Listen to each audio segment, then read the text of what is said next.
I'm Michael, I'm 31, and I came home to my own multi-million-dollar penthouse to find my entitled sister had turned it into a squatter's den with her 3 kids. Before I tell you about the satisfying sound of police sirens echoing through my marble lobby, let me know where you're watching from in the comments below. It was supposed to be the best day of the year, one of those landmark days you circle on your mental calendar. The sun was doing that thing it does in Miami, where it just drenches everything in a brilliant, almost liquid gold. I was standing outside the private elevator to my penthouse, adjusting the knot on my tie for the 10th time. It wasn't just nerves. It was anticipation. Next to me was Jonathan, my best friend since our dorm days and, by a stroke of luck, the most sought-after real estate agent in South Florida. On his other side stood Dr. and Mrs. Harrison, the couple who represented the final piece of my 5-year plan. These weren't just any prospective tenants. Dr. Harrison was a cardiac surgeon of some renown, recruited by Mount Sinai to head their new department. His wife, Evelyn, was a quiet, elegant woman who sat on the board of 3 different national charities. They were the embodiment of responsibility and class. They were, in a word, perfect. "I must say, Michael," Dr. Harrison remarked, his voice having the calm, reassuring timbre you'd want from a man who holds hearts in his hands for a living. "The building itself is magnificent, but Jonathan here has been telling us the apartment is the real masterpiece." A surge of genuine, hard-won pride swelled in my chest. "I certainly hope so," I replied with a smile I didn't have to force. It was my first major solo project after I launched my own architecture firm. It's more than just an apartment to me. In a lot of ways, it's my baby.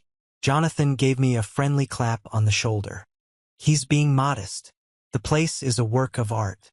The way the light hits the living room in the morning. Just wait. You're going to love the skyline view from the master bedroom. The elevator doors slid open with a soft, expensive chime, opening directly into my private foyer. The air was supposed to smell of the subtle, custom scent I kept in the diffuser, a carefully balanced mix of sandalwood, bergamot, and a hint of cedar. It was the smell of calm, of order. But the air that hit me was thick, stale. It was a cloying mix of stale potato chips, sugary juice, and that unmistakable smell of a place that's been sealed up with too many people inside. My smile faltered. I shot a quick, confused glance at Jonathan, whose nostrils had flared in distaste. The Harrisons, ever polite, maintained their neutral expressions, but I saw Mrs. Harrison's subtle frown. I took a deep breath, slid the key into the lock, a mere formality, as the elevator was the main security, and pushed open the heavy, soundproofed oak door. And my world, the orderly, meticulously designed world I had built for myself, simply ceased to exist.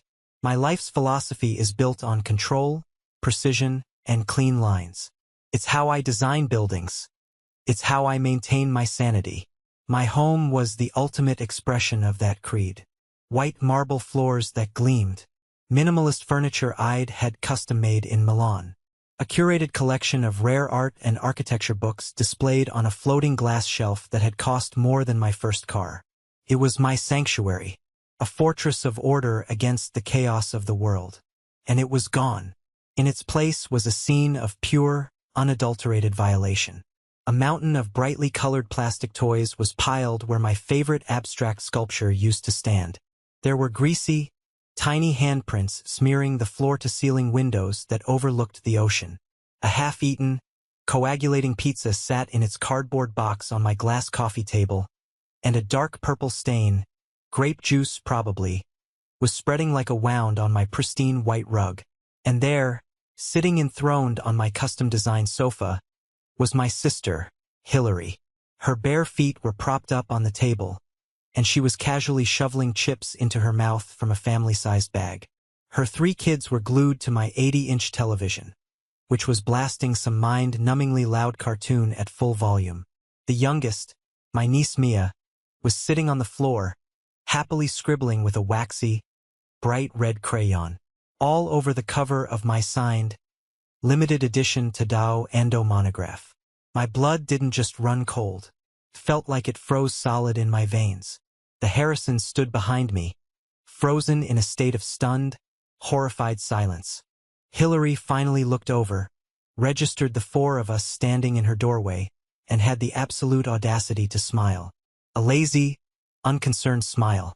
"Oh, Michael," she said, her voice muffled by a mouthful of chips. "You should have called before you came over." My story doesn't start in that desecrated doorway, though.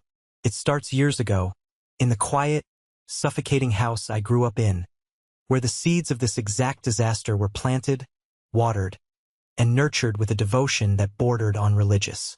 To truly understand the audacity of what Hillary did, you have to understand the ecosystem in which we were raised. My parents, Richard and Eleanor, aren't evil people. They're not villains from a fairy tale. They're worse. They're well-meaning enablers who built a family dynamic so warped it could rival the most dysfunctional of Greek tragedies. Their love wasn't a resource to be shared. It was a prize, and from the moment she was born, Hillary had a lifetime claim to it. She was the firstborn, the princess, the sun around which our family's little solar system revolved. I was the second, the afterthought, the quiet, responsible planet orbiting in a distant, chilly trajectory. Our entire childhood was a masterclass in unequal distribution. I'll never forget our 16th birthdays. They were exactly 2 years apart, but they might as well have been on different planets.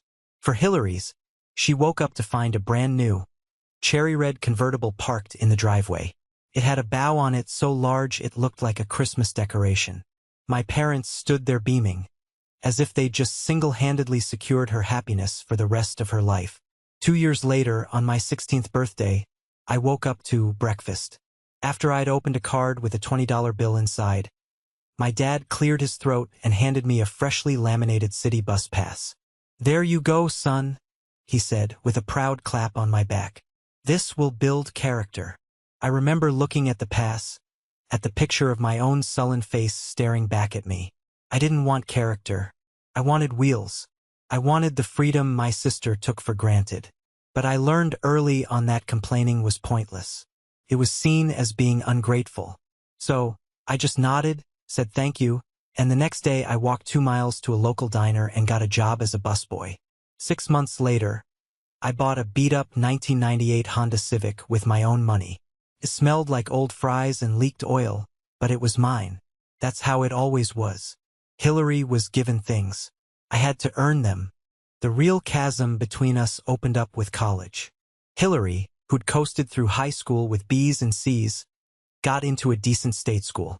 My parents paid for everything without a second thought. Tuition, room and board, a beautiful off-campus apartment for her junior and senior years, and a generous monthly allowance that covered her social life. She majored in communications, then switched to art history because it sounded more interesting, then back to communications, finally graduating after 5.5 years with a degree, a minor drinking problem, and 0 marketable skills or ambition. I, on the other hand, had a singular, burning dream.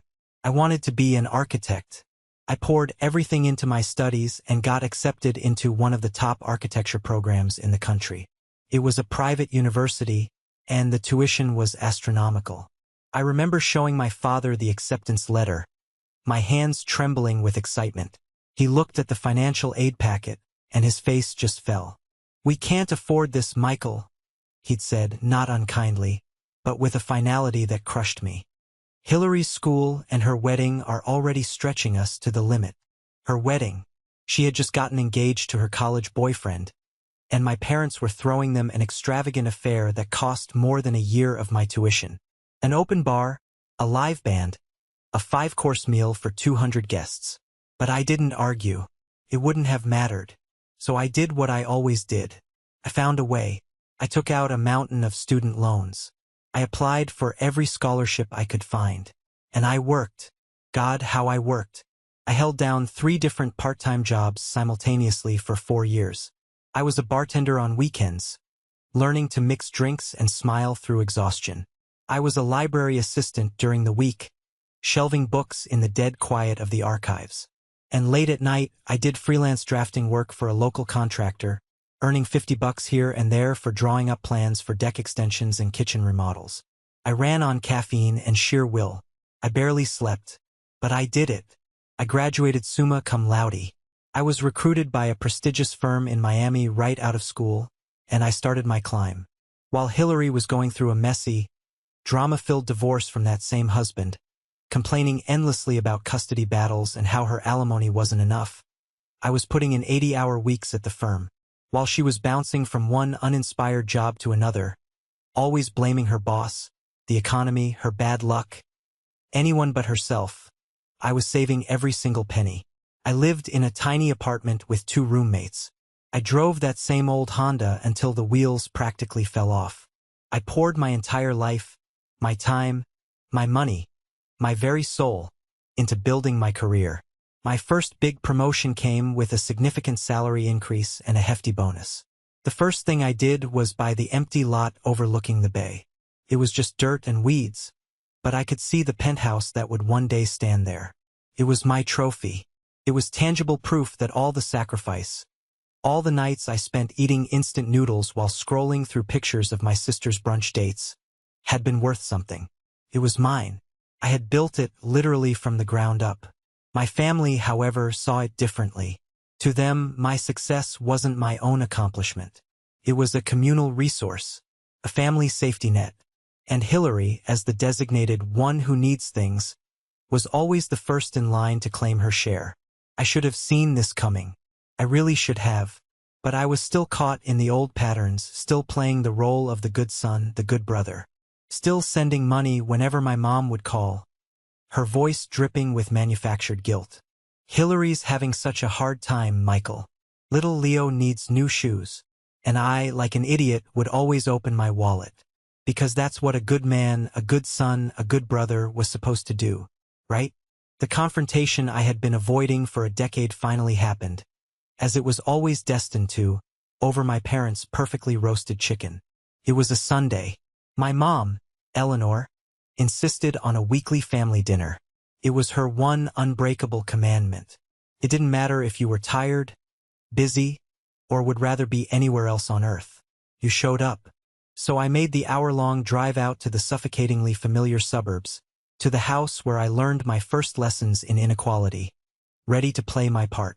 The scene was always the same. My dad, Richard, was a master of strategic silence, hidden behind the fortress of his newspaper. My mom was a whirlwind of passive-aggressive hospitality, fussing over the food and commenting on my appearance. And Hillary was there with her chaotic trio of children, who were already treating the house like their personal jungle gym. "Michael, darling, you look tired," my mother said, placing a heaping plate in front of me. It was her standard opening gambit. "You're working much too hard. You'll burn yourself out." "I'm good, Mom. Just busy with a new project," I said, deciding to get it over with. "Actually, I have some exciting news. You know that Beverly Hills project I was pitching? Well, the client approved the final designs. I'm going to be officially expanding the firm to the West Coast." My mom's face lit up with what looked like genuine pride. "Oh, Michael, that's wonderful. We're so proud of you. Richard, did you hear that? Our son, the bicoastal architect." My dad actually lowered his newspaper, a rare event. "Beverly Hills, huh? That's the big leagues, son. Good for you." Hillary, however, just listlessly stirred her mashed potatoes. Her silence was a vacuum, sucking the joy out of the room. "So what, you're moving?" she asked, her voice completely flat. "Not permanently," I explained, trying to keep the mood light. "I'll be splitting my time between Miami and LA, which actually is the other part of the news. I've decided to rent out the penthouse here in Miami. It's too much space to leave empty half the time, and the rental income will help finance the initial costs of the new office." The silence that descended on the table was so abrupt and so heavy it felt like a physical object. My mother's smile vanished. My father's newspaper went back up like a shield. Hillary dropped her fork, and it clattered loudly against her plate. "Rent it out," she said, her voice sharp with disbelief. "You're going to rent out your beautiful home to strangers?" "Well, yeah," I said, feeling a familiar knot of dread tighten in my stomach. "That's generally how renting works." She shot a look at my mom, a rapid, silent communication that I'd seen a million times. It was a look that said, "Are you hearing this? Handle him." Then she turned back to me, her face a carefully constructed mask of wounded disbelief. "Michael, you cannot be serious," she began, her voice gaining a theatrical tremor.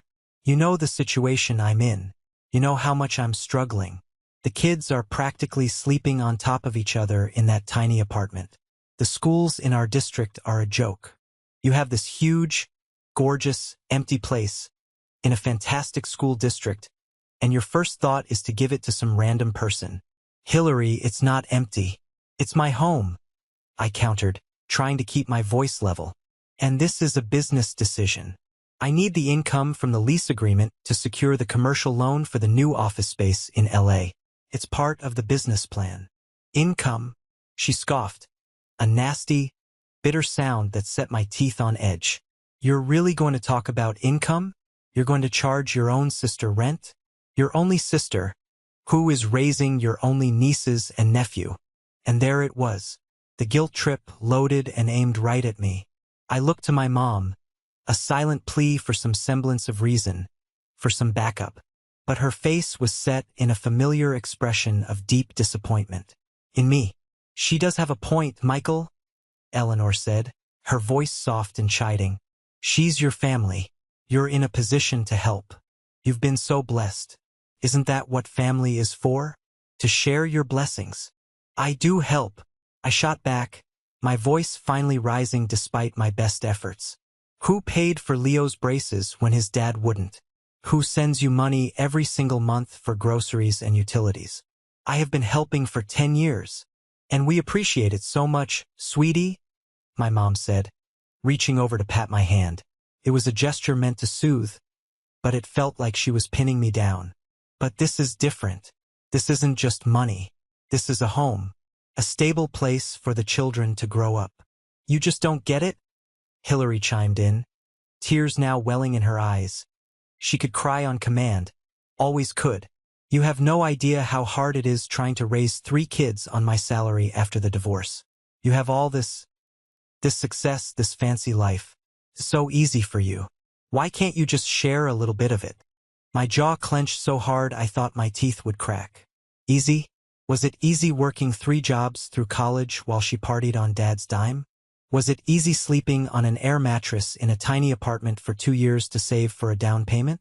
Was it easy sacrificing my entire 20s, every vacation, every weekend, while she made one disastrous life choice after another? "This conversation is over," I said, my voice dangerously low. I pushed my chair back from the table, the legs scraping loudly against the hardwood floor. "The apartment is going on the market. That is my final decision." I turned and walked out, leaving my half-eaten dinner, the smell of roast chicken suddenly making me sick. As I pulled the front door shut behind me, I heard my mother's voice, not angry, but filled with a profound, theatrical sorrow, loud enough for me to hear.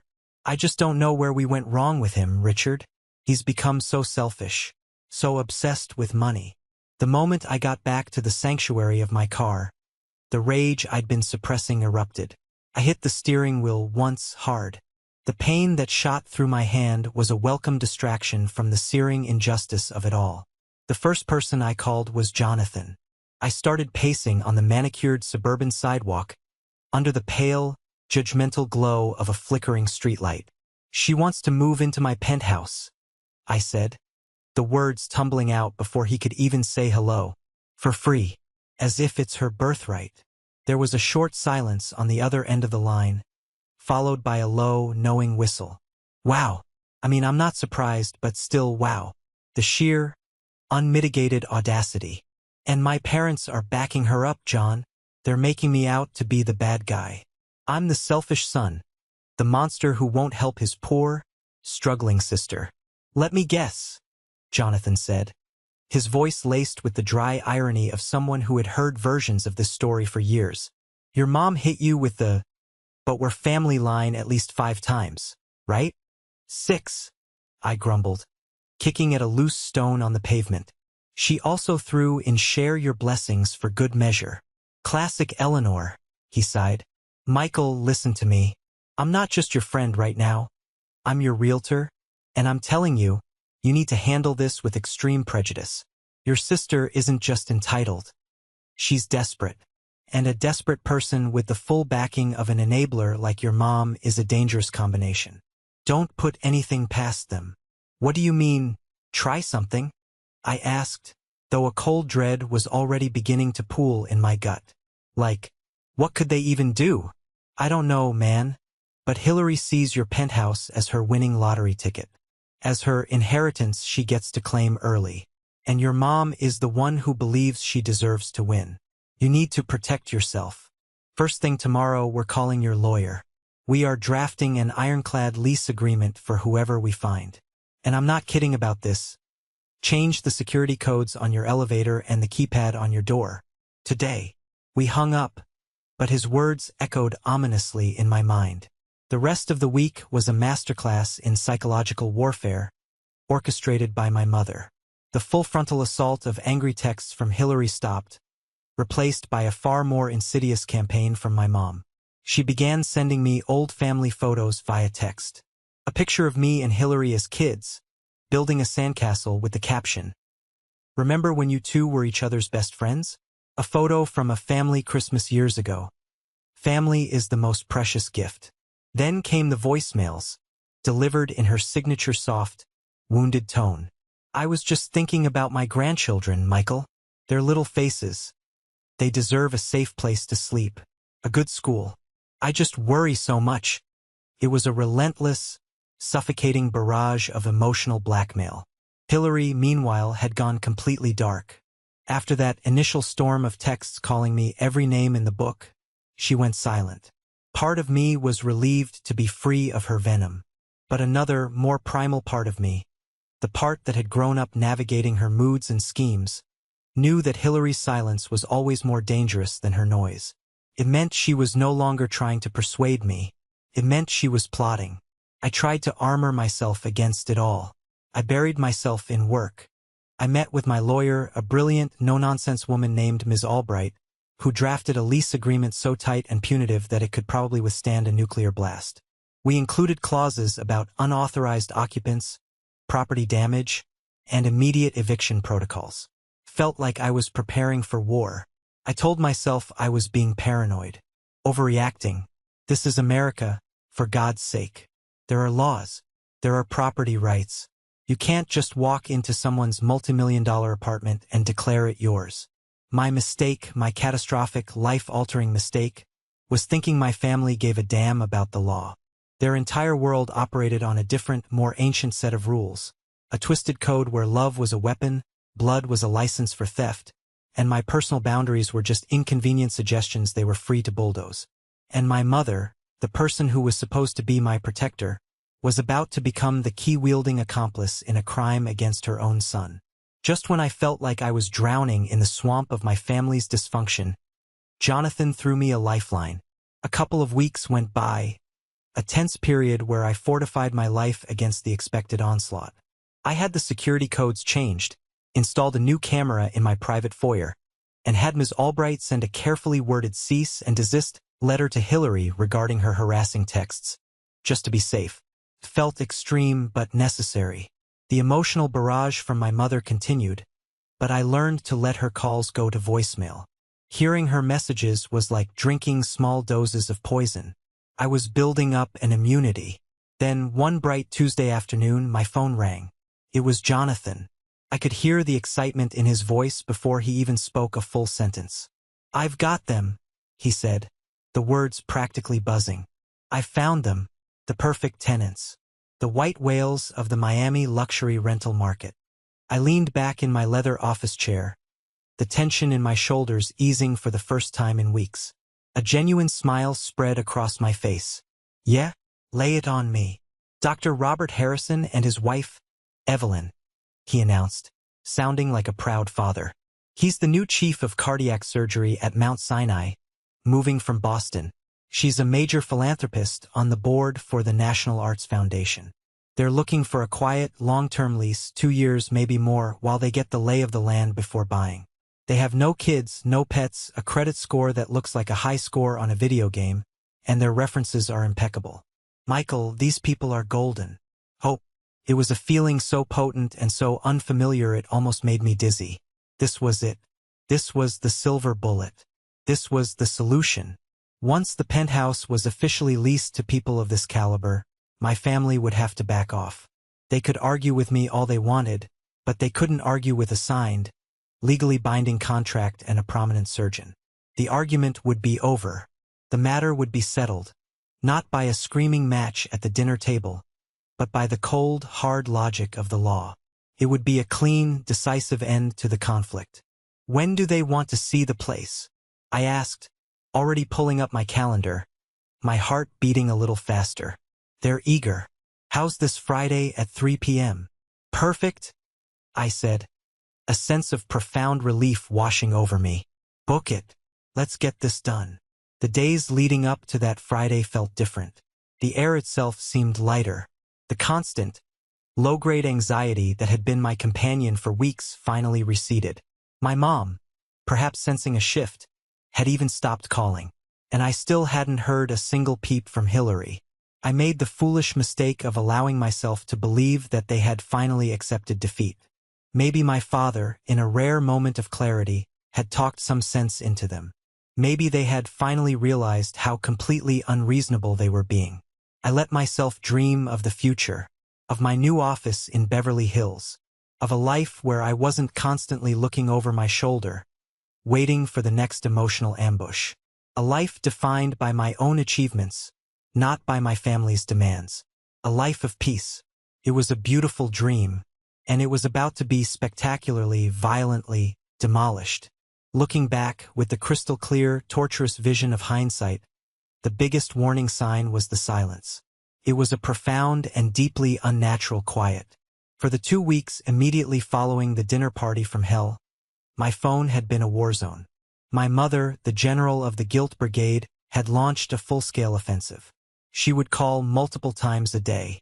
If I didn't answer, she'd leave these long, meandering voicemails that were breathtaking in their manipulative artistry. She never raised her voice. She just sounded profoundly sad, deeply, deeply disappointed, as if my decision to manage my own finances was a personal betrayal on par with treason. I just don't understand where your heart went, Michael. One particularly memorable message began. Family is supposed to be the most important thing. It's the only thing that lasts. More important than money or fancy buildings or a big promotion. Your sister needs you. Your sweet nieces and nephew need their uncle. Please, don't let all this success change the good boy I raised. Hillary's attacks, in the beginning, were more direct. They were a hailstorm of furious texts, each one dripping with venom and a staggering sense of victimhood. You're dead to me. I can't believe how selfish and materialistic you've become. Mom is crying herself to sleep because of you.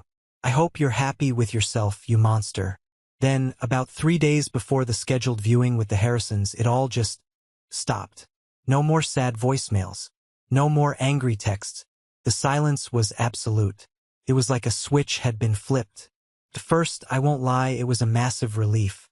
I woke up on Wednesday morning, checked my phone out of habit, and saw 0 missed calls from my mother for the first time in 15 days. Felt like a national holiday. My initial, naive thought was, finally, they get it. They've given up and decided to leave me alone. But as Wednesday bled into Thursday, the relief began to curdle into a thick, uneasy suspicion. This wasn't their style. My mother couldn't go 12 hours without attempting to instill guilt in someone, let alone 2 full days. And Hillary never, ever gave up on anything she believed she was owed. Her silence wasn't the silence of surrender. It was the silence of an ambush predator. It was the quiet of a submarine switching to battery power before launching its torpedoes. I remember talking to Jonathan about it on Thursday night. It's weird, man, I told him, pacing around my living room. They've gone completely dark. Radio silence. Maybe they finally took the hint, he suggested, though he didn't sound particularly convinced. No, this feels different, I insisted, a strange prickling sensation on the back of my neck. This feels calculated. I tried calling my mom this afternoon, just to test the waters. It went straight to voicemail. That never, ever happens. Her phone is practically a part of her body. A formless anxiety began to settle over me. I found myself obsessively checking the live feed from the security camera in my foyer on my phone. Everything looked normal. The doorman was at his post. The lobby was clean and quiet. Nothing was out of place. I shook my head, trying to dismiss the feeling. I was letting them get into my head. I was being paranoid. I had a lawyer. I had state-of-the-art security. I had a $500,000 steel, glass, and concrete fortress in the sky. What could they possibly do? Turns out you can have all the locks, codes, and cameras in the world. They're all utterly useless when the enemy has been given a key. And the person who gave it to them, the traitor inside the gates, was the one person in the world I should have been able to trust implicitly. My own mother. She wasn't just an enabler anymore. She had graduated to a co-conspirator. And their silent, sinister plotting was about to culminate in an ambush that would blow my life and my illusions about my family wide open. Friday arrived, a day that dawned bright and full of promise. The Miami sun cast long shadows across the city, glittering on the turquoise waters of Biscayne Bay. From my office window on the 40th floor, the world looked orderly and full of potential. I left work early, a knot of nervous excitement tightening in my stomach. This was it, the final step, the finish line of a marathon of stress. I went home and changed into one of my best suits, a tailored navy blue Zegna that always made me feel like I could conquer the world. It was my armor. I wanted to look the part, a successful architect, a responsible, serious property owner. I wanted the Harrisons to see me and my home as a single, seamless package of stability and understated class. I met Jonathan in the grand, marble-floored lobby of my building a full 15 minutes early. "You ready for this, champ?" he asked, reaching over to straighten my already perfectly straight tie.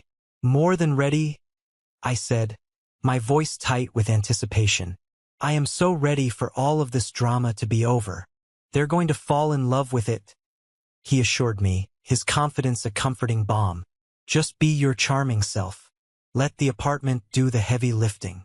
The Harrisons arrived with the quiet punctuality of the truly wealthy, precisely at 3 p.m. They were just as charming and elegant as I remembered. We exchanged pleasantries, and I began the tour, starting with the building's impressive amenities.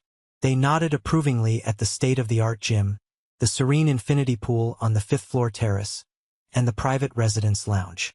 Every positive comment they made, "Oh, this is lovely, how convenient, impeccable," felt like another brick being laid in the foundation of my new, peaceful, Hillary-free future. Finally, the moment arrived.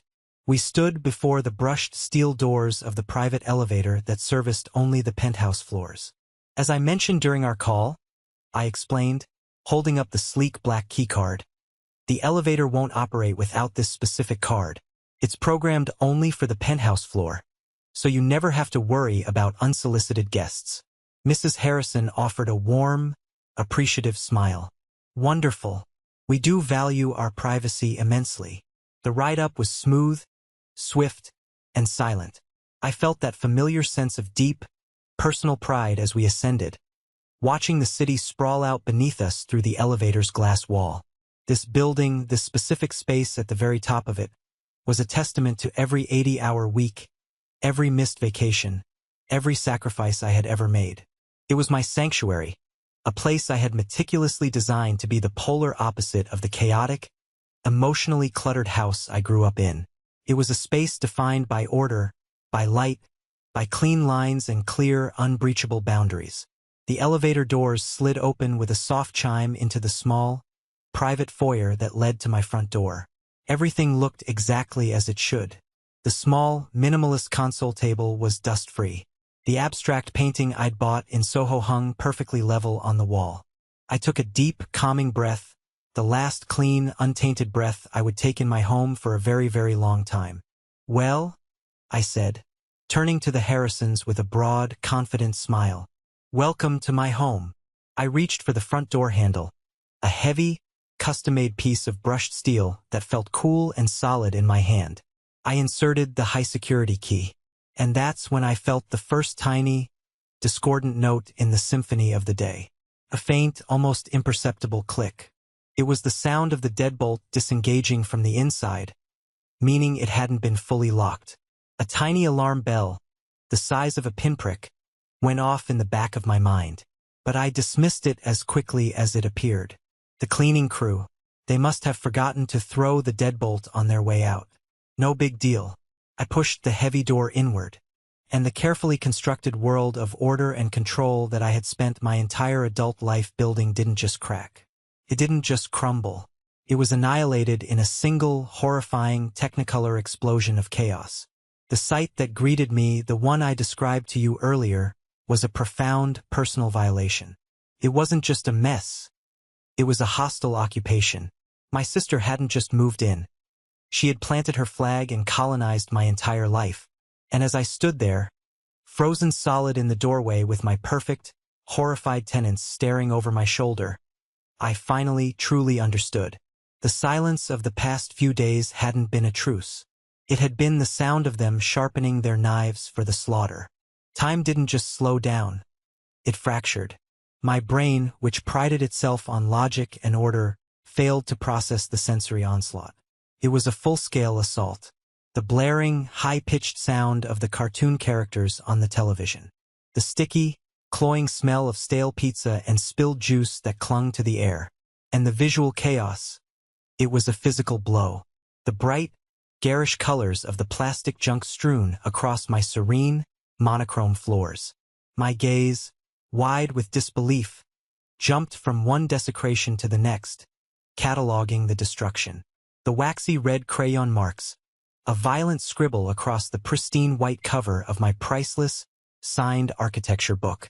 The greasy, orange-stained pizza box sitting directly on the glass of my coffee table, leaving a cloudy ring of condensation. The trail of muddy little footprints leading from the balcony doors, which were wide open, back across my white marble floors. Each new detail was a separate, deliberate stab wound. Each one felt personal. Jonathan was the first to break the stunned silence. His voice was a harsh, incredulous whisper. "What in the ever-living hell?" Dr. Harrison, a man whose profession required immense composure in the face of literal life-and-death situations, simply took a half-step back, his face a mask of utter disbelief. His wife, Evelyn, a woman of supreme grace and poise, brought a hand to her mouth, her eyes wide with a mixture of shock and what looked devastatingly like pity. Pity for me. In that moment, her pity felt 1,000 times worse than the anger that was beginning to boil in my veins. And then there was Hillary.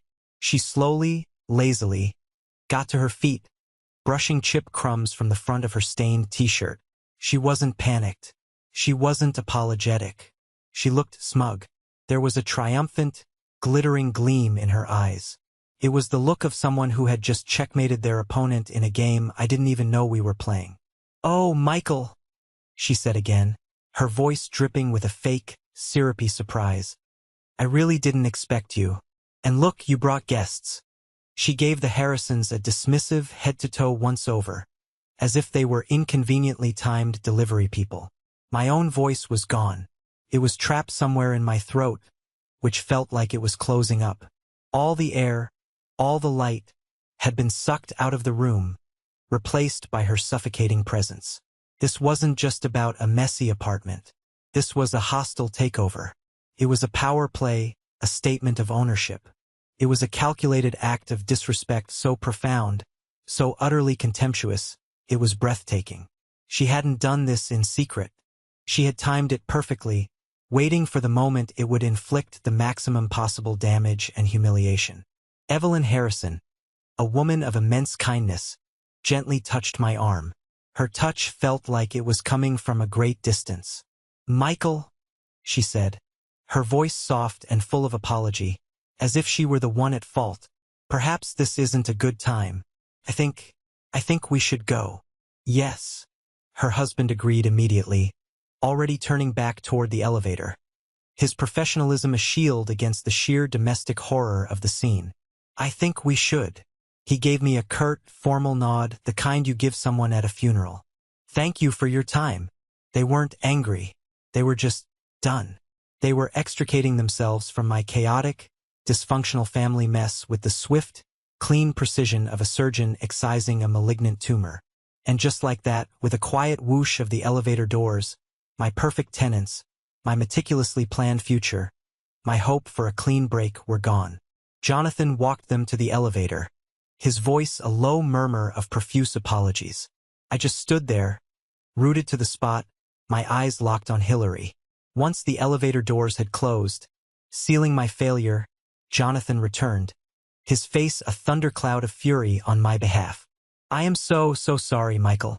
I don't know what to say. This is insane. Hillary let out a little laugh. A real, actual, airy laugh. Oh, you two are being so dramatic. Relax. It's just a little messy. That's what happens when you have kids, you know? That was it. That was the sound that broke the spell. That laugh. The complete and utter absence of remorse. The casual dismissal of the damage, the humiliation, the sheer violation. The anger that had been simmering for weeks, for years, for a lifetime of injustices, finally boiled over. But it wasn't a hot, screaming rage. It was a cold, quiet, terrifyingly calm fury that settled deep in my bones. Get out, I said. My voice was low, almost a whisper, but it sliced through the noise of the cartoons like a razor. Hillary actually raised an eyebrow. Excuse me? I don't think I heard you. Get your kids, I repeated, each word a perfectly formed shard of ice. And get out of my house. My voice was still quiet, but this time, it held the promise of a violence I didn't know I possessed. Now, Hillary crossed her arms over her chest, a defiant, mocking smirk playing on her lips. She wasn't intimidated. Why would she be? She was used to my anger. In the carefully constructed ecosystem of our family, my anger was just noise.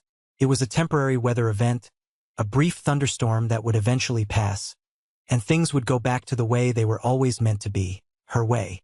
She had no idea that the man standing in front of her wasn't the same resentful little brother she had been pushing around her whole life. That boy was gone. He had died somewhere between the front door and the pizza-stained coffee table. I don't think so, she said coolly, her confidence absolute. Mom gave me the spare key yesterday. She said I could stay here. She said you'd eventually come around and see that this was for the best. For the family. My fists clenched and unclenched at my sides. I could feel my fingernails digging into my palms. Mom doesn't get a vote. She doesn't own this property. This is my home, my investment, my name on the deed. I am telling you, for the final time, to leave. Jonathan, ever the loyal friend, stepped forward, positioning himself slightly between us. Hillary, he's being serious. You are legally trespassing. You need to take the kids and go now, before this gets really ugly. She just laughed in his face. A short, sharp bark of derision. You stay out of this, Jonathan. This is family business. It has nothing to do with you. Then she turned her venomous gaze back to me, her eyes glittering with a strange, malicious excitement. She was enjoying this.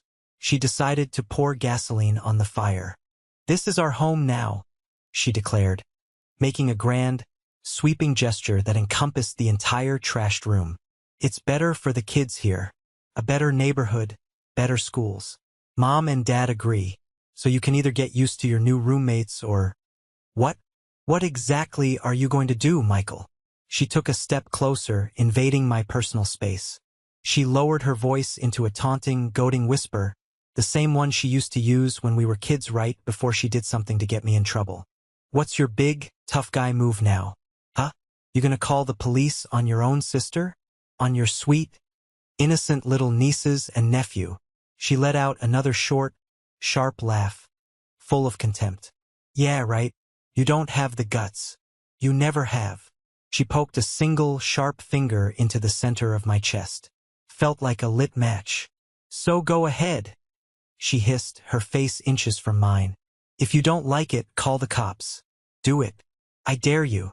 And in that precise moment, looking at her smug, entitled, utterly contemptuous face, I saw the path forward with a blinding, absolute clarity. She thought she had me trapped. She was using the very concept of family as both a shield and a cage, utterly convinced I would never dare to breach it. She thought my ingrained sense of responsibility, my love for her kids, my crippling, lifelong fear of my parents' disapproval, would keep me in line forever, just as it always had. She had dared me. She had laid down the ultimate challenge, so utterly convinced that I would do what I always did. Back down, swallow my anger, and accept defeat. She was catastrophically, life-alteringly wrong. I didn't say a word. I simply held her gaze. The smug, triumphant look in her eyes, the slight curl of her lip. I committed it all to memory. A profound, almost supernatural sense of calm washed over me. The white-hot rage was still there, a molten core deep inside my gut, but the surface, my actions, my thoughts, were pure ice. Hillary, of course, mistook my silence for capitulation. It's what she expected. It's what had always happened. "See?" she said, turning to Jonathan with a triumphant, gloating look. "He's all talk. Big, successful architect, but deep down, he's still the same little pushover he's always been. He won't do anything." I slowly, deliberately, reached into the inner pocket of my suit jacket and pulled out my phone. The sleek, cool glass felt solid and real in my trembling hand. Hillary's smirk faltered for just a fraction of a second. A flicker of uncertainty in her eyes. My thumb moved across the screen, hovering over the green phone icon. Her eyes widened slightly, the certainty beginning to drain from her face. I tapped the icon. Then I deliberately, calmly, tapped the 3 numbers she thought were a mythical threat, a bluff I would never dare to call. I pressed the call button and lifted the phone to my ear, my eyes never leaving my sister's face. The transformation was instantaneous and glorious. Her expression shifted through a rapid series of emotions. From smugness to confusion, from confusion to disbelief, and from disbelief to pure, dawning horror. "What are you doing?" she hissed, her voice a frantic whisper. "Michael, what are you doing? Hang up that phone right now." A calm, professional voice answered on the other end, a stark contrast to the chaos in the room. 911. "What is your emergency?" I kept my eyes locked on my sister's. All the color was draining from her face, leaving it a pasty, mottled gray. "Yes?" I said, my voice shockingly steady and clear. "I would like to report a break-in and an active trespassing situation." "Michael, no!" Hillary shrieked, the sound raw and animalistic. She lunged for the phone, her hands like claws. I sidestepped her clumsy advance with an ease that surprised me, turning my back to her as she started clawing at the fabric of my suit jacket. Jonathan, bless his soul, moved instantly, putting his solid frame between us. "Hillary, stop it. Calm down," he commanded. "Sir, can you confirm the address of the emergency?"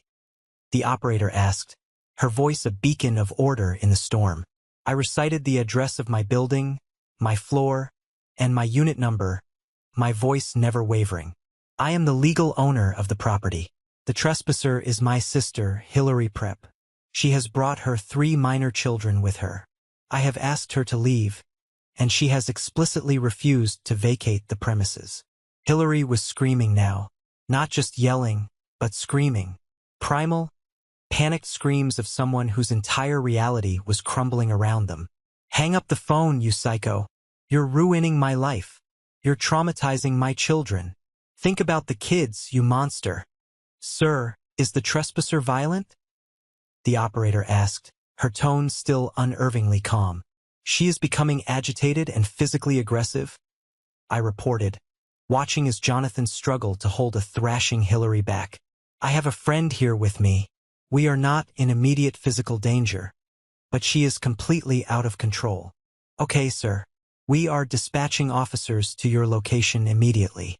Please stay on the line with me until they arrive. Do not engage with the individual any further." "I won't," I said. The next 5 minutes felt like an eternity. Hillary devolved from screaming threats to pathetic, blubbering pleas, then back to venomous threats. "You'll regret this for the rest of your life, Michael. Mom and Dad are going to disown you. You're tearing this family apart. You'll never see your nieces and nephew again. I just stood by the floor-to-ceiling window, the phone still pressed to my ear, and watched the bustling street 50 floors below. Jonathan kept a firm but gentle hold on her, trying to de-escalate, but it was no use. Her kids, drawn by the commotion, had gathered in the hallway, their little faces pale with confusion and fear. Their crying started, a heartbreaking chorus of distress. And for a fleeting moment, a sharp pang of guilt shot through me. These were my nieces, my nephew. But then my eyes landed on the ruined book on the floor. I looked at the purple stain on my rug. I looked at the utter desecration of my sanctuary, the one place on earth that was supposed to be mine. This wasn't about the kids. They were just pawns in her sick game. This was about Hillary's lifetime of unchecked entitlement finally, irrevocably, hitting a wall it could not break through. I wasn't tearing the family apart. The family was already rotten to the core. I was just finally refusing to pretend it wasn't. And then I heard it. A faint sound at first, a distant, mournful wail that cut through the city noise. It grew steadily louder, closer. Woo-ee, woo-ee. Siren. I looked at Hillary. Her head snapped up, her frantic struggles ceasing instantly. Her eyes were wide with a terror that was deeply, profoundly real.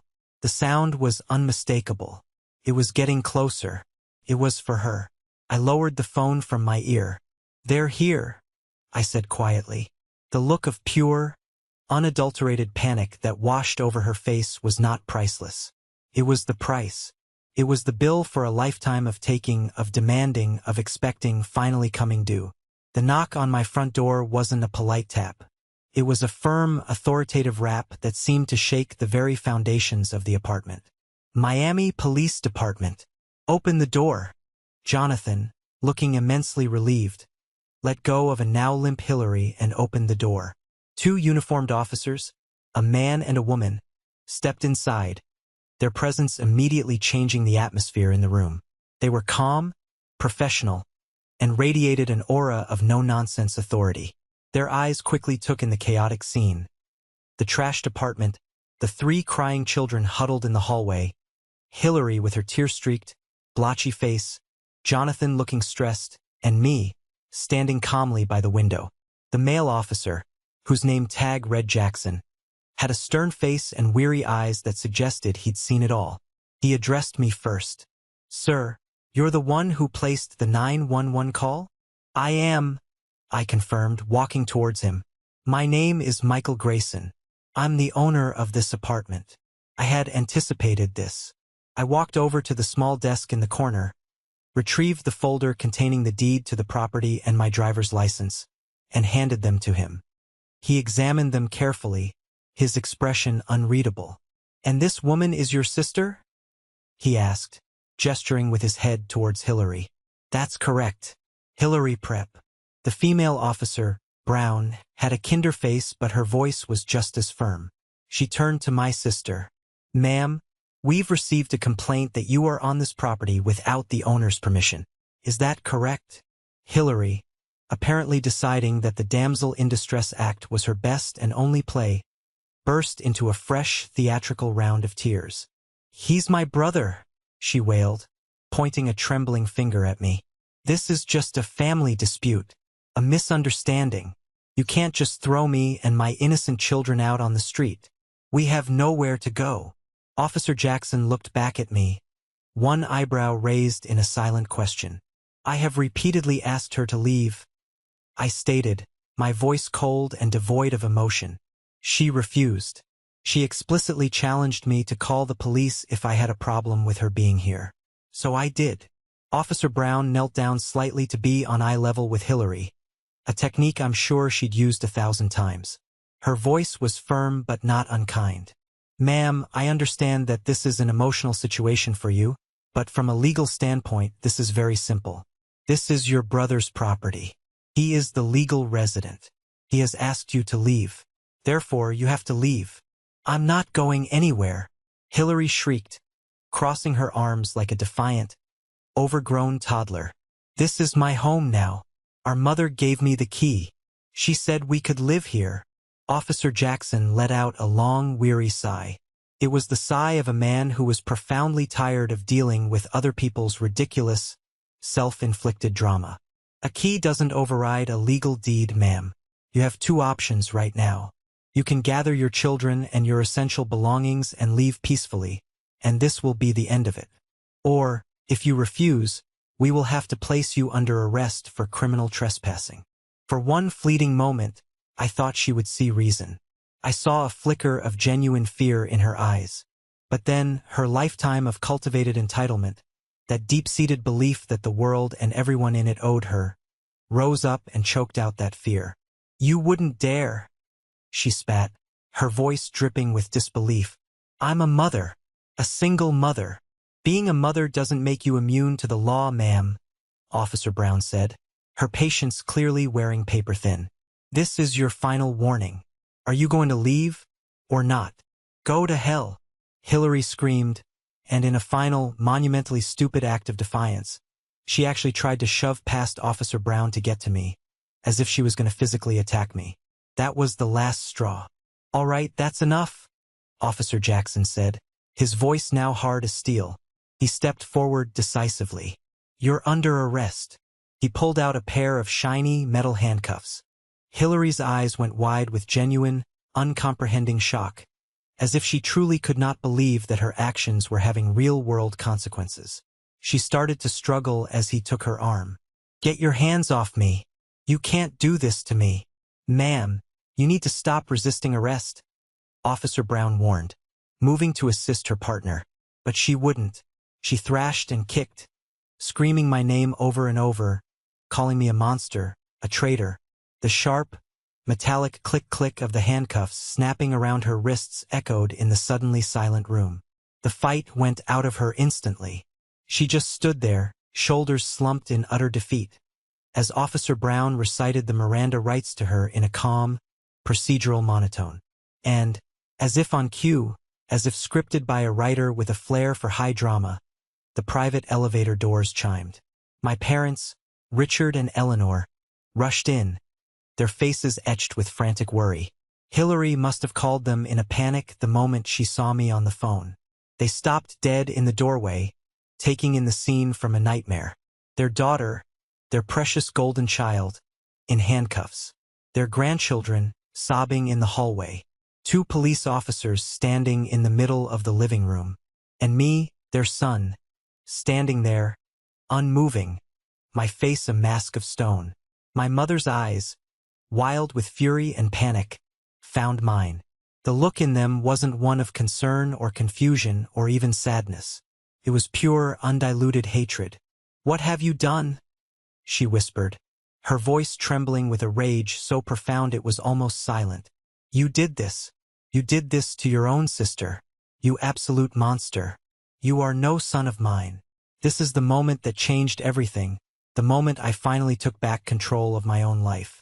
Thank you for sticking with me this far. You're awesome. If you could do me a huge favor and hit that like button and comment the number 1 below, it lets me know you made it this far with me. It not only helps more people find this story, but it also tells me that my experiences mean something to someone out there. Your support is the biggest motivation for me to continue sharing the rest of this journey. After the officers led a now sobbing Hillary away, a strange, heavy, vacuum-like silence fell over the apartment. It was the silence of a battlefield after the fighting stops. My parents were there, awkwardly trying to comfort the hysterical, wailing kids. My dad, true to form, wouldn't even look at me. He just busied himself with my nephew, his face a stony mask of disapproval.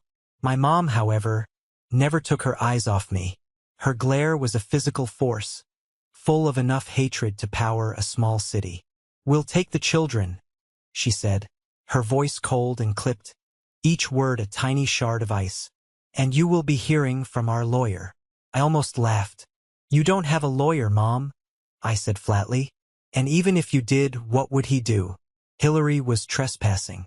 There were multiple witnesses. It's an open and shut case. She didn't respond. She just herded her 3 traumatized grandchildren toward the elevator, not sparing me another glance. As the elevator doors closed on her furious, condemning face, I was finally left alone with Jonathan in the wreckage of my home and my former life. I sank onto the one piece of furniture that wasn't covered in junk, a small ottoman in the corner, and buried my head in my hands. The adrenaline that had been coursing through me drained away, leaving behind a profound, bone-deep exhaustion. I didn't feel triumphant. I didn't feel the satisfaction of revenge. I just felt hollow, empty, drained. "You okay, man?" Jonathan asked, his voice gentle. He came over and placed a steadying hand on my shoulder. "I just had my own sister arrested in front of her children," I said, my voice muffled by my hands. "My own mother just disowned me in my living room. How the hell do you think I am?"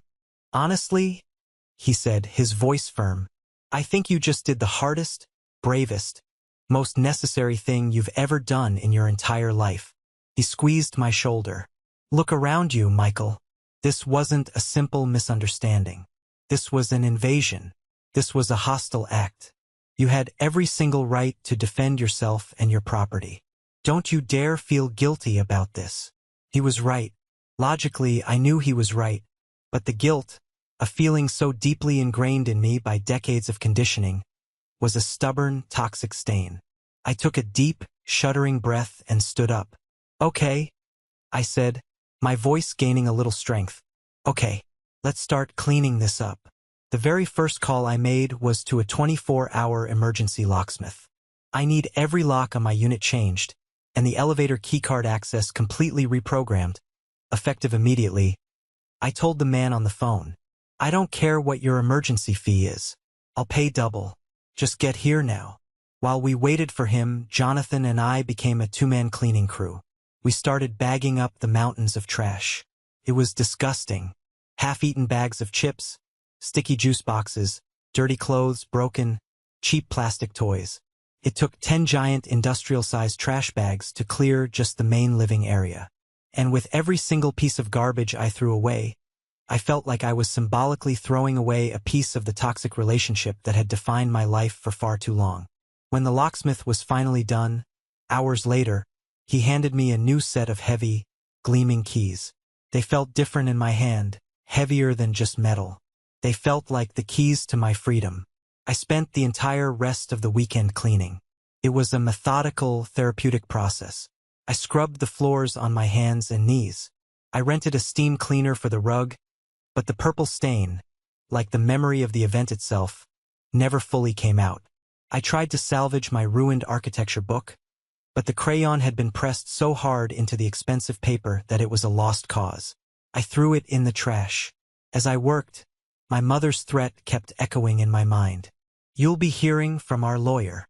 It was such an empty, pathetic threat, but it revealed their entire mindset. In their warped reality, I was the aggressor. Hillary was the innocent victim. They were so deep in their shared delusion that they couldn't see the simple, stark truth of the situation, even when it was standing right in front of them in handcuffs. By Sunday night, the apartment was spotless again. It looked like my home, but it felt fundamentally different. The silence was deeper. The space felt bigger, almost cavernous. I had successfully defended my castle, but in the process, I had blown up the bridges and salted the earth, exiling myself from the only family I had ever known. My father called on Monday morning, as I knew he would. I was sitting in my office, staring at a set of blueprints, but my mind was a million miles away. I saw his name flash on the screen, and my first instinct was to decline the call. His condemning silence at the apartment had been, in some ways, more hurtful than my mother's screaming. But I decided to face it head-on. No more avoidance. "Hello," I said, my voice carefully neutral. "Michael." His voice was gravelly, tired. "Your mother is a wreck. She hasn't stopped crying. The kids are confused and scared. Hillary is out on bail, but she has a court date next month.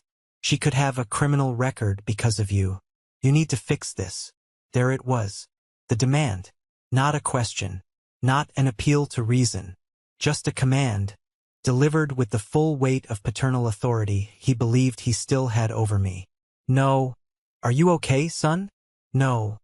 Let's talk about what led to this. Just fix the mess you made." "There's nothing for me to fix, Dad." I said. My voice as calm and even as a frozen lake. Hillary made a choice. A series of them, actually. Now she's facing the consequences. That's how the world works.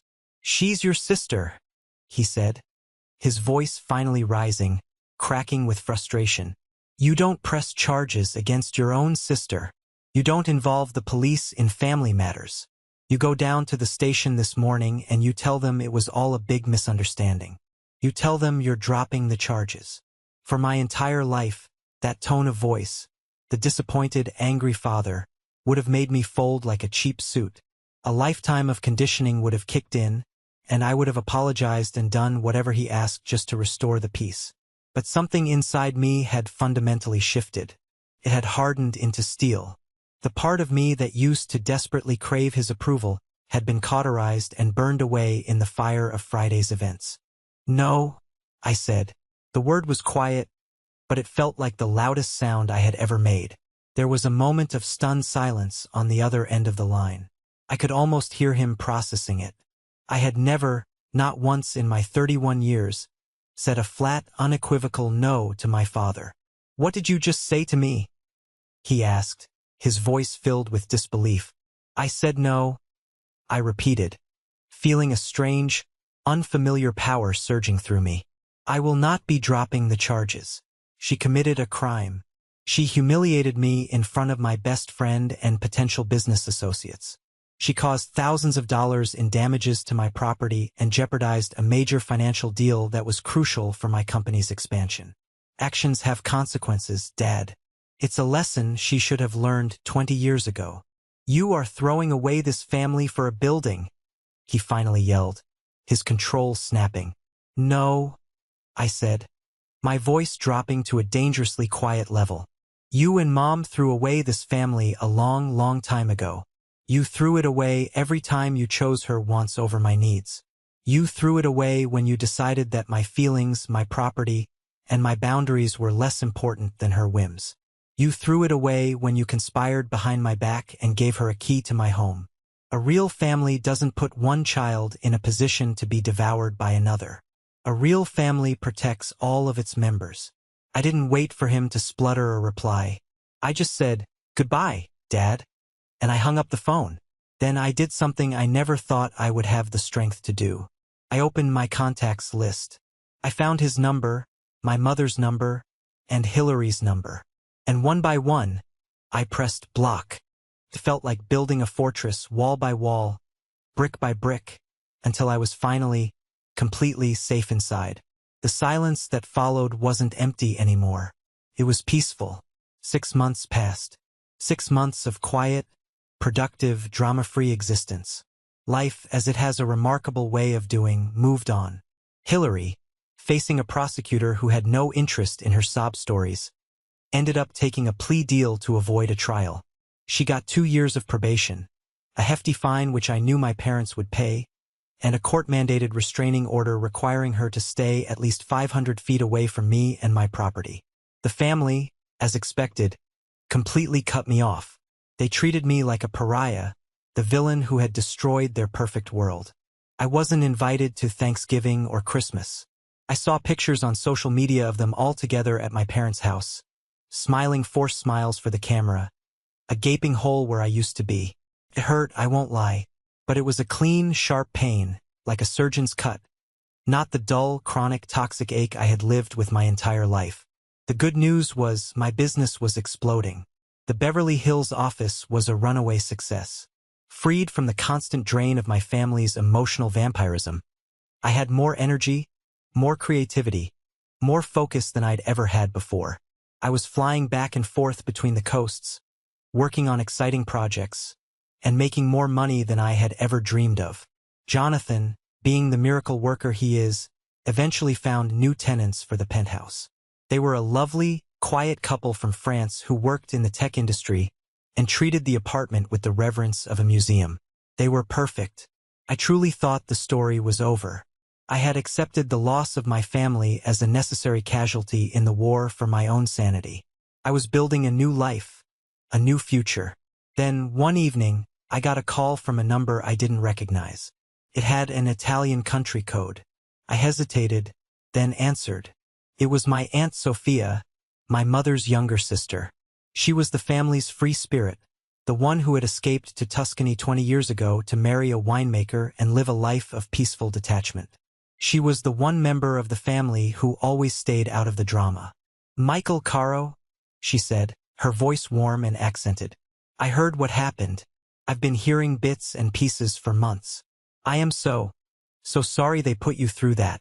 "It's okay, Aunt Sophia," I said, a genuine warmth for her spreading through my chest. "Honestly, it was a long time coming." "No, it is not okay," she insisted, her voice gaining a hard edge. "What they did to you, what they have always done to you, it is a crime. And there is something you need to know. Something I should have told you years ago, but I kept silent to keep the peace. I see now that was a mistake. The peace was a lie." I sat down on the edge of my bed. Her tone was serious, grave. "Do you remember, Michael, about 8 years ago?" she began, her voice dropping lower. "It was right after you got your first big promotion. Your mother called you, and she was frantic. She told you she needed an emergency heart procedure, a special one, and that your father's insurance wouldn't cover the whole cost." My blood ran cold. The memory was crystal clear. It was seared into my brain. Of course I remember. It was terrifying. I thought I was going to lose her. It was right after I got my first big bonus check. I wired them $40,000. It was my entire savings at the time. Everything I had. There was a long, heavy, mournful sigh on the other end of the line. A sigh that seemed to carry the weight of years of secrets. "Michael Caro, there was no heart procedure. Your mother has the heart of a horse. She has never had a serious health problem in her entire life." The phone felt slippery in my hand. The room started to spin. "What? That's not possible." I talked to her. She was crying. She was acting, Sophia said, her voice filled with a quiet, simmering anger. "It was all a lie. Hillary. Her first husband, the one before the kids, he wasn't just a bad guy, he was a degenerate gambler. He racked up a massive debt to some very dangerous people, loan sharks. They were threatening to break his legs. They were threatening to hurt Hillary. Your parents were terrified. They didn't have the money to pay it off, so they came up with the story about the surgery. They took your money, Michael. They took your college fund, your house deposit, your future, to pay off your sister's deadbeat husband's gambling debt." I couldn't speak, couldn't breathe. My mind was reeling, frantically replaying that phone call from my mother. Her fake, desperate sobs. My own youthful panic as I rushed to the bank and emptied my account without a second thought. It wasn't just favoritism. It wasn't just enabling. It was a cold, calculated, deliberate act of fraud. They had stolen from me. They had weaponized my love and my concern for them to bail out their golden child from a mess of her own making. Once again. "They never told you because they were ashamed," Sophia continued softly, her voice full of sorrow for me. "And because they knew you would be rightfully, incandescently furious. It was easier to just bury the secret. And ever since that day, they have been drowning in their guilt. Every time they give in to Hillary, every time they take her side against you, it's not just because they love her more. It's because they are trying to buy her silence. Their constant protection of her is their penance. And you, my dear boy, have been paying the price for their sins all along." The final, missing piece of the puzzle of my life slammed into place. And the last lingering vestiges of my guilt, the last shred of doubt about my decision, vanished like smoke, replaced by a cold, hard, liberating certainty. I hadn't destroyed my family on that Friday afternoon. They had destroyed it themselves 8 years ago with a single devastating $40,000 lie. The revelation from Aunt Sophia was not a wound. It was an amputation. It cleanly severed the last remaining threads of attachment I had to my family. The story of my life, which I had always viewed through a confusing lens of favoritism and my own perceived inadequacies, was suddenly crystal clear. I wasn't the selfish son. I was the family bank. I wasn't the ungrateful brother. I was the designated savior, the one whose own future was considered collateral damage in the endless campaign to rescue Hillary from herself. My life continued on its new, upward trajectory. My French tenants proved to be a dream, always paying rent a day early, and even sending me a curated box of artisanal cheeses for Christmas. The Beverly Hills office landed a major contract to design a boutique hotel in Santa Monica. I was finally truly free, and my work reflected that freedom. Then, about a month after my illuminating call with Aunt Sophia, my phone rang with a number I recognized but hadn't heard from in years. It was my Uncle Dominic, my dad's younger brother. He was the family's designated peacemaker, the genial, backslapping guy who always tried to smooth things over at tense holiday gatherings. "Michael, my boy, how are you keeping?" he began, his voice oozing a familiar, folksy warmth that now sounded utterly false to my ears. "I'm fine, Uncle Dominic. Busy with work. What can I do for you?"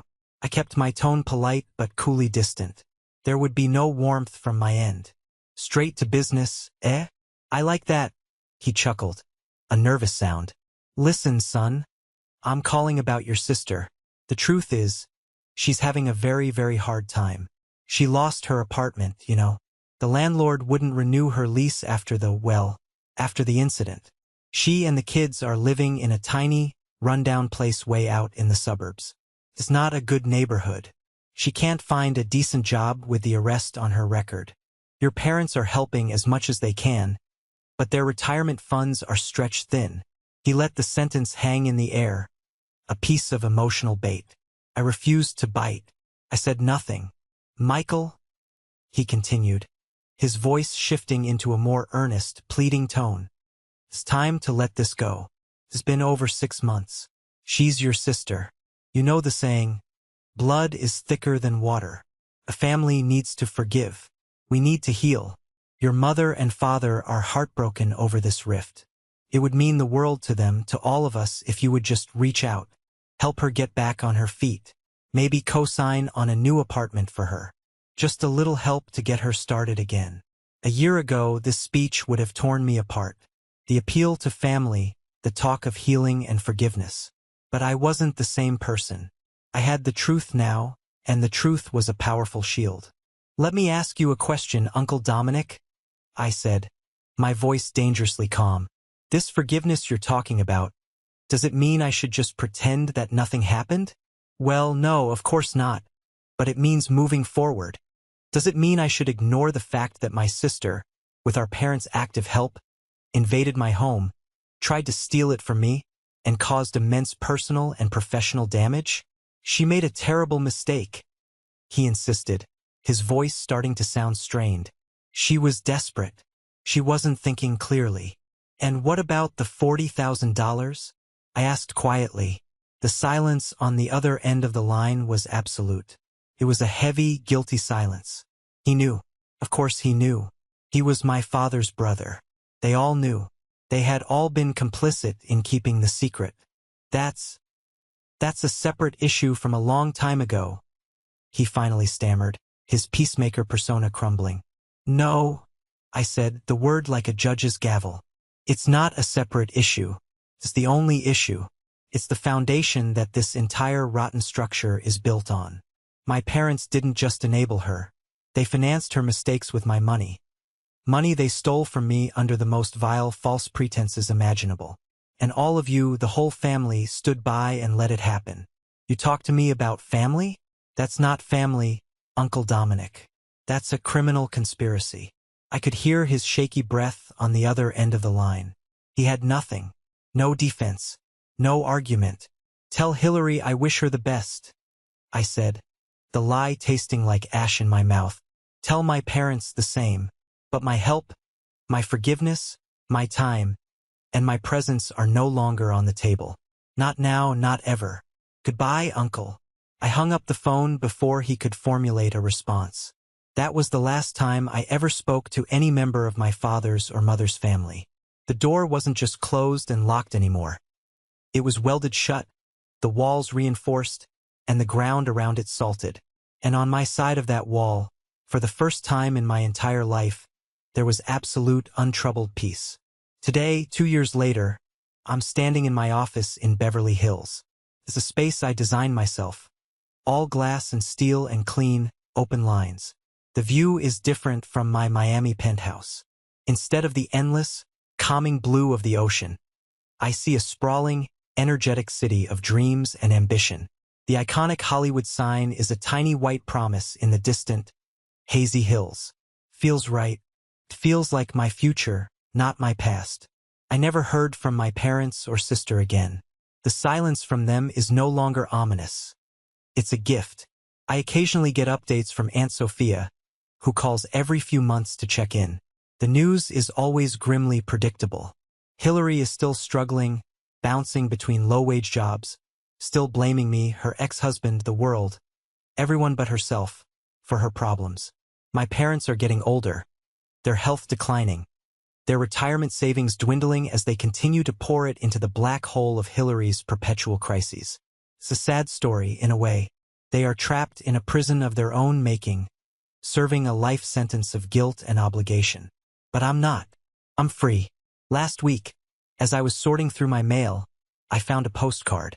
It was from the French couple who still rent my penthouse.